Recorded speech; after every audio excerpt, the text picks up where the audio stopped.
এই দেশে পানির দামে জায়গা জমি পাওয়া যায় আফ্রিকা মরিশাসে। এই দেখেন বিশাল জমি, দেখেন বিশাল। এখানে মাঝে মাঝে পার্ট টাইম কাজ করি, দেখতে পাচ্ছেন। এই দেশে আপনার কি বলবো, শুধু ঘ্যান্ডারি ক্ষেত, হ্যাঁ, কোনো কিছু হয় না। এই জন্য এই দেশের জমিন মানুষ এমনি ছেড়ে দেয়, হ্যাঁ, যদি কোনো, এই জন্য বড় কোম্পানি দেশে ইনভেস্ট করতেছে, হ্যাঁ, বড় বড় বেশ বাণিজ্য করার জন্য।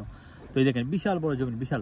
এখান থেকে ওইখানটা প্রায় হচ্ছে আপনার 200 মিটার লম্বা, হ্যাঁ, অনেক লম্বা একটা জায়গা। এই জায়গা মাত্র এই দেশের, আমাদের এই দেশের রুপি দিয়ে কিনছে, অর্থাৎ 7,000 রুপি দিয়া, বুঝছেন। এটা আপনার বছরখানিক করবে, হ্যাঁ, আবার বছরখানিক কিছু জমি আছে একদম দেয়া দেয়, যদি কেউ করতে চায় যে তুমি করো, করলে কি হয় দেখেন, এই দেশে আপনার প্রচুর মনে করেন ঘাস উড়ে, এত গাছ উঠে, যদি কেউ কিছু না করে তার এরকম গাছ লম্বা হয়ে যায়। আর এই গ্যান্ডারি তোমার গ্যান্ডা বাড়িয়ে যায় না, চারপাশে গ্যান্ডারি, এই গ্যান্ডারি অটোমেটিক হয়, অটোমেটিক, বুঝছেন।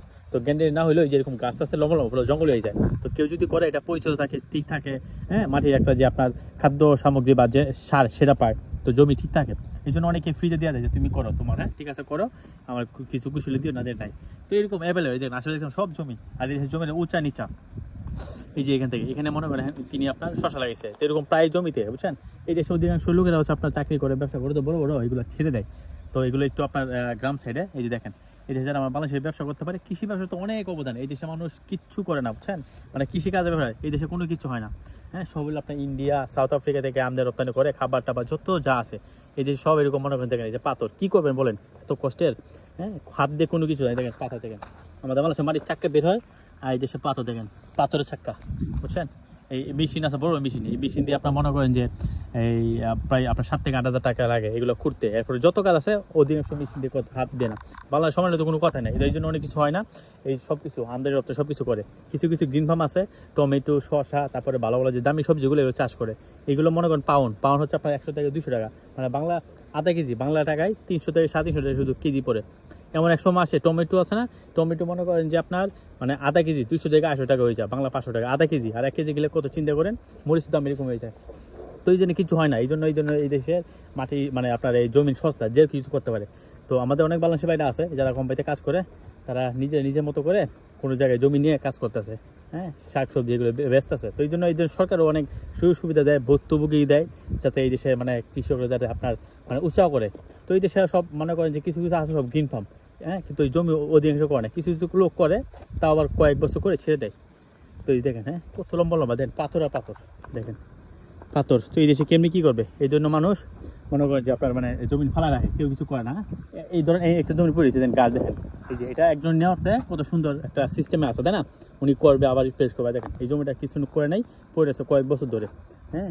এই দেখেন গাছ ভরে গেছে, এই গাছ 1 সপ্তাহ পরে এই বড় হয়ে যাবে, পুরো জঙ্গল। তখন এই গাছগুলো সাপ করতে মনে করেন যেটা গায়ে দিয়ে 7 থেকে 8,000 রুপি লাগে, হ্যাঁ। তো এর থেকে ভালো না কাউকে ফ্রি দেওয়া। তো এই জন্য এই দেশে জমি এরকম, যারা কৃষিকাজ বা যারা কৃষিকাজ অভিজ্ঞতা বা যারা ব্যবসা করতে চান, তারা এই দেশে আসতে পারে, বিশেষ করে এই কাজে, হ্যাঁ। আমাদের অনেক বাংলাদেশের বাইরে আছে এরকম কাজে দেখি না, যদিও ব্যবসা বাণিজ্য করে আপনার এই শহরের দিকে দোকানপাট, সুপার মার্কেট, হ্যাঁ, এরকম। কিন্তু এগুলো তো অনেক অপরচুনিটি আছে, বুঝছেন। যেমন এই যে আফ্রিকা অনেক দেশে কিন্তু আমাদের বাংলাদেশের বাইরে বড় খামার করতেছে, গিয়ে কেন করতেছে, ওখানে আপনার মনে করেন যে নিরাপত্তা আছে, তারপরে হচ্ছে আপনার সস্তা জমিন পাওয়া যায়, তারপরে ওখানে মনে করেন যে এগুলো মানুষ উৎপাদন করে না। এই জন্য অনেক বাংলাদেশের বাইরে বড় ব্যবসা করে, কেউ খামার করতেছে, কেউ এরকম শাকসবজি করতেছে। তো এই দেশে কিন্তু অনেক অপরচুনিটি আছে, এই দেশে অ্যাভেলেবেল, বুঝছেন। আমার বসে তো কত জায়গায় জমি পড়ে আছে, হ্যাঁ, এরকম গ্যান্ডারি ওইরকম অটোমেটিক হইতেছে, হ্যাঁ। আবার এই মেশিন দিয়ে বছর কাটতেছে, খরচ হয়েছে না, তাকে যদি কেউ রিজ, যেটাকে রিজ বলি, আর যদি কোনো ভালো লেভেল জমি পাওয়া যায়, সেগুলো রিজ দিয়ে চালিয়ে নিতে পাওয়া যায়। রিজ মানে তো বুঝতে পারেন, বছর বাই আপনি বছরে 7,000 অথবা 8,000 রুপি দিলেন, যেটা বাংলা কন্যা করলে 20 থেকে 15,000 টাকা পড়ে। আর এই 20 থেকে 15,000 টাকা দিয়ে আপনি একটু জমি না, অনেক জমি পাবেন, অনেক জমি, বিশাল লম্বা। তো এই দেখেন, এটা জঙ্গল, দেখছেন, এটা কিন্তু একটা জমি, ওটার মতো ওইটা সাইডে এটা জঙ্গল, দেখেন এটা জঙ্গল, আর ওটা ফ্রেশ, হ্যাঁ। তো এই দেশে আসলে ব্যবসা করার জন্য পারফেক্ট। এই দেখেন এটা জমি, দেখেন এই যে সামনে আবার চাষ করছে, এই দেখেন গ্যান্ডার ক্ষেত, হ্যাঁ। এগুলো আপনার মেশিন যদি আপনার অর্ডার দেন, মেশিন আসবে, এসে একদম মনে করেন যে 2 দিনের মধ্যে কেটে এগুলো সব নিয়ে যাবে, পরে আপনার আলবাইয়ের পরে আপনি যা করতে পারেন, বুঝছেন। তো এই দেশে ব্যবসা অপরচুনিটি অনেক আছে, এই দেশে আপনার খুব সহজেই পাওয়া যায়। আর এগুলো জমি নিতে আপনার কাগজপত্র করতে হবে, কিছু করতে হবে না, আসবেন মানে এগুলো কথা বললেন বাস, হ্যাঁ, নিয়ে এরপর আপনার যা যা অভিজ্ঞতা আছে। আর এই দেশে একটা সমস্যা, আপনার এই পানি পাওয়া যায় না, বুঝছেন। এই দেশে পানি খুব অভাব, এই জন্য মানুষ দেখেন ড্রাম এনে রেখে, এই যে ড্রাম ভরে রাখে, পরে যেটা বেশি প্রয়োজন একটু দেয় এভাবে। আর সবাই উপরে, হ্যাঁ, মানে উপরে তাকায় থাকে, উপরে যাতে। তো এই দেশে আপনার হঠাৎ বৃষ্টি হয়ে যায়, হঠাৎ আবার সাইক্লোন, আর গরমে যে তাপমাত্রা মোটামুটি ভালোই, এত কষ্টের না। অন্য আফ্রিকা বা অন্য যে আপনার কি বলা হয় যে আপনার সৌদি, দুবাই, এদের মতো না, নর্মালি। তো দেখেন এই দেশে কই আসবেন বলুন, মাটি আর মাটি, সরি পাথরে পাথর, দেখেন পাথর, হ্যাঁ পাথর। এই জন্য খুব কষ্টকর। এই জন্য এই দেশে শাকসবজি বা অনেক কিছু আসলে হয় না। এই দেশে এসে মনে করি এই দেশে বাজার তো যাই মাত্র হাতে গোনা কয়েকটা শাকসবজি পাওয়া যায়, আর সব হলে ভাইতে কিনা, তাও আবার মানে আমরা পাই না, বুঝছেন। হ্যাঁ, পাইলেও অনেক দাম। তো এই জন্য এই যে সরকার এই দেশে কৃষকদেরকে উৎসাহিত করে সবসময়, কৃষি বা এইগুলো যারা কাজ করে এদেরকে সার সস্তা দেয়। হ্যাঁ, তারপরে হচ্ছে আপনার আরও যে কীটনাশক মেডিসিনগুলো থাকে না, এগুলো খুবই কম টাকা দেয়। হ্যাঁ, আপনার এই আলাদা আলাদা ব্রাঞ্চ আছে, তারপরে মানুষ এত উৎসাহিত না, কারণ কষ্টের। এই দেশে ওই যে সামনে দেখেন ভিন্ডি আছে, ভিন্ডি মানুষ আপনার ঢেঁড়স করছে। তো এরকম, হ্যাঁ ওইখানে ওই যে আমাদের সামনে একটু সামনে যাবো, ওখানে অনেক ইন্ডিয়ান বাইরে আছে, বুঝছেন। নতুন এটা পাঞ্জাবিতে আসছে, এরা আপনার ওই কি বিষের জন্য আসছিল, আসছে এখন ওনারা ওখানে আপনার ক্ষেত করছে ওই ঢেঁড়স। 150 কেজি জানেন, 150 কেজি হচ্ছে মনে করেন যে এই দেশের 1 কেজি, আধা কেজি আপনার 100 টাকা। হ্যাঁ, 1 কেজি হলো 200 টাকা রুপি, মানে বাংলা প্রায় 400-500 টাকা পড়ে শুধু কেজিতেই। হ্যাঁ, ঢেঁড়স অনেক লাভ। আর ঢেঁড়স তো বুঝেন একবার লাগলে মনে করেন 3-4 মাস অটোমেটিক হয়ে যায় না। দাঁড়ান আমি দেখে যাচ্ছি, এই যাই সব বলছি। হ্যাঁ, এই যে দেখেন, এই সেই ঢেঁড়স দেখেন। হ্যাঁ, এটা পাঞ্জাবি, হ্যাঁ 2 পাঞ্জাবি ভাই এসে বুঝছেন, তারা আপন ভাই। তারা কি বিষয় যেন আসলে শুনছিল, টুরিস্ট না কি বিষয় এসে তারা এগুলো করতেছে, দেখেন এগুলো লাগেছে। হ্যাঁ, এটা একটু সহজ কাজ, এবং এগুলো দেখেন এই যে এটা উঠাবে আবার অনেক উঠে যাবে। দেখেন ঢেঁড়স কিন্তু প্রচুর, ঢেঁড়সের দাম অনেক। কি জন্য মেডিসিন দিতেছে এক ভাই, এই যে দেখেন একজন মেডিসিন দিয়ে কাজ করতেছে। হ্যাঁ, এই যে ঢেঁড়স ক্ষেত অনেক লম্বা, কিন্তু এই মাথাটা ওই মাথা লম্বা দেখেন। হ্যাঁ, এটি সহজ, শুধু মনে করেন এগুলো খরচ কম, বুঝছেন। হ্যাঁ, লাভও অনেক, এগুলো অনেক লাভ। মনে করেন যে আপনার প্রতি 3 দিন পর পরে এই ঢেঁড়স আছে না আপনার, মানে এই করে আর কি বাজার নিয়ে যায়। তো 3 দিন পর পর আবার উঠে, তো 3 দিনে মনে করেন কত বেচে, আনুমানিক ক্ষেত্রে হইলো 1 বিঘার মতন, 1 বিঘা না আর ডাবল হবে, অনেক লম্বা। হ্যাঁ, মনে করেন যে আপনার এই প্রতিদিন এরকম প্রতি না 3 দিন পর পর এরকম 2-3টা দাম পড়ে এগুলোতে। হ্যাঁ, যত ঢেঁড়স এই পরে বইটা বাজার নিয়ে যায়। তো আধা কেজি যদি 100 টাকা হয়, তাহলে মনে করেন যে 40-50 কেজি বা 20 কেজি হলে কত হইব চিন্তা করেন, অনেক লাভ। কত ইনভেস্ট করতে হয়, 2-3 মাস অপেক্ষা করতে হয়, বুঝছেন। এই যে দেখেন, আর এই সাইডে একদিন ফার্ম করতেছে, কীভাবে এই দেশের মানুষ অধিকাংশ করে, কারণ এগুলা কষ্ট বেশি, রোদ, লম্বা জায়গা, বুঝেন নাই। তো দেখেন কীভাবে যে নতুন হয়েছে, আরও হবে।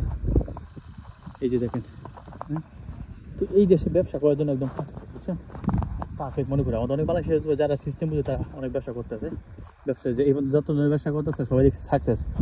কাউকে দেখলাম না কেউ মনে করেন সিঙ্গার বেচা, কেউ রেস্টুরেন্ট নিছে। আর বাংলাদেশে তো বড় এই দেশে সবচেয়ে আপনার যে পুটলুইস শহর মরিশাস, সেখানে সবচেয়ে বড় বাংলাদেশের ব্যবসায়ী। তো এই যে দেখেন, এই যার এই দেশে কী করবেন দেখেন, এই যে পাথর, বুঝছেন, এই যে পাথর। আফ্রিকা অনেকগুলো দেশ আছে, এটাকে বলা হয় পূর্ব আফ্রিকা দেশ, ছোট একটা আয়ারল্যান্ড, খুবই শান্তশিষ্ট একটা দেশ, নিরাপত্তা ভরপুর। এই দেশে আপনার সবচেয়ে বেশি ইতালি, ফ্রান্স, তারপরে আপনার এই আরও ভালো ভালো দেশ থেকে আইসা, ইন্ডিয়া থেকে আইসা, হ্যাঁ ব্যবসা বাণিজ্য করতেছে, টেক্সটাইল, কিছু মাছ কোম্পানি, হ্যাঁ কিছু আপনার ফলের দোকান, মানে ফল টল বুঝতে পারেন, অন্য দেশ থেকে ফল আমদানি করে এগুলো প্যাকেট করে ওনারা বেচে। তো এই যে দেখেন, হ্যাঁ কত বড় দেশ আছে, বিশাল বড়। এই যে এখানে একটা ক্ষেত, এগুলো তো ব্যবসা, বুঝছেন। তো এই জন্য বললাম আফ্রিকা পূর্ব আফ্রিকা দেশ মরিশাসে আপনার পানির দামে জমি পাওয়া যায়, বুঝছেন।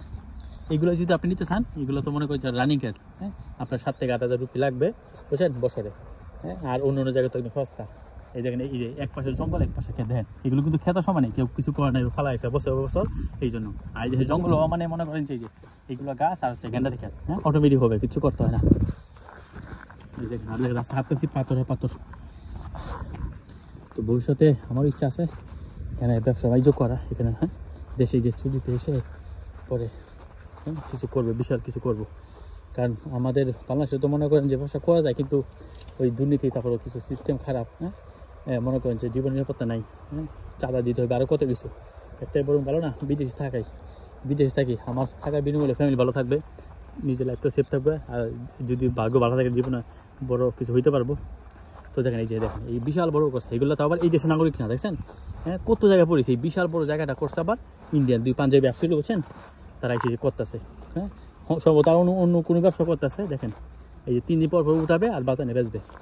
তো এরকম আরও অনেক জায়গা আছে, হ্যাঁ তো ব্যবসা করার জন্য পারফেক্ট। তো যাই হোক, মূল কথা হচ্ছে আমি একজন প্রবাসী, সবসময় আসলে প্রবাসীদের বাস্তবতা এবং মাঝে মাঝে কিছু প্রবাসী তথ্য তুলে ধরি। তো আপনার নতুন দেখলে অবশ্যই আপনার আমার এই চ্যানেলে সাবস্ক্রাইব পাশে থাকবেন।